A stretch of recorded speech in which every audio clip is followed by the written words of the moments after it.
I am Carmelin Ziswan from DSBA Marketing Management. Quantity discount. A quantity discount is an incentive offered to a buyer that results in a decreased cost per unit of goods or materials when purchased in greater numbers. A quantity discount is often offered by seller to entice customer to purchase in larger quantities. Ang quantity discount kasi ay pagbawas ng presyo ng mamimili. Another completely legitimate and accepted form of segmentation pricing is to offer quantity discount. The more you buy, the more you save. How a quantity discount works.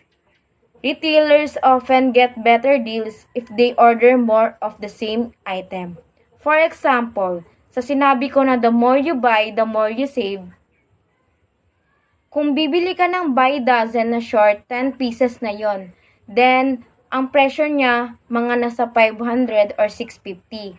Tapos, pwede mo siya ibenta sa halagang 90 to 95 pesos na short. Makakuha ka pa din ng malaking ginansya pag naibenta mo. Another example of quantity discount. Quantity discount are reduction in base price given as the result of a buyer purchasing some predetermined quantity of merchandise. A non-cumulative quantity discount applies to each purchase and it's intended to encourage buyer to make larger purchase.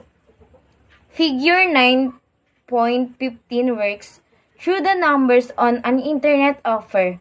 We begin with sales or survey data determining how many customers want 1 month of internet access for $15 or 2 months for $25 or 3 months for $30. Customers are used to seeing these offers. They can compute the average price per unit and demand falls off with higher prices. None of the surprises us in the column labeled dollars. It looks like we should go for the 3 for $30 because $960 is the biggest number. However, the per unit sales registered in the last column show us that we will do the best to use the 2 for $25 deals. Yield or demand management. Yield management is a pricing strategy focused on maximizing revenues based on supply and demand. Yield management is a dynamic hotel pricing strategy designed to produce the maximum revenue or yield from a set inventory of rooms. It's about understanding and influencing traveler booking behavior and finding the optimal balance between occupancy and rate. You know the expression time is money? Just a customer can be divided into segments that are more or less price sensitive. Customer can also be more or less time sensitive. Ito ay tungkol sa pag-unawa at influence sa pag-book ng mga traveler at paghanap ng pinaka-the best na balance between occupancy and rate at importante din ang particular na oras. In particular, service are said to be perishable, meaning there is no such thing as storing inventory or excess capacity. All the customer rush a system when they want to be served, and if they overload capacity, it can be a problem for the service provider, and the quality of service can deteriorate. So another example of segmentation pricing is to vary prices during peak and non-peak season.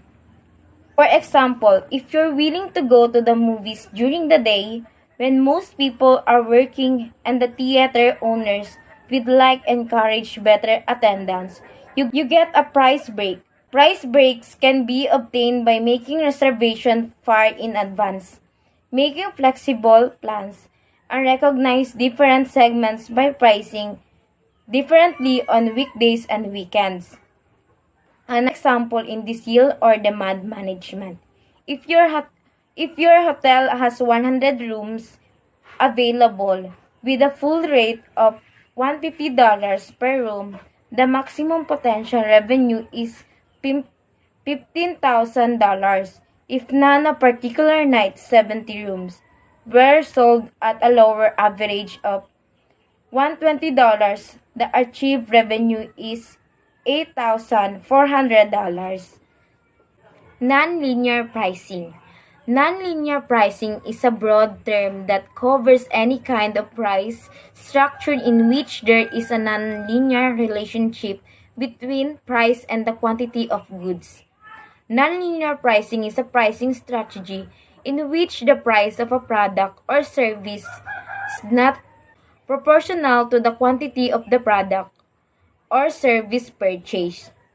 This means that the price of a product or service can vary significantly based on factors such as demand, production costs, and availability. Marketers use two-part traffics to coordinate the pricing of multiple product offerings, such as fixed fees and charges per unit of usage.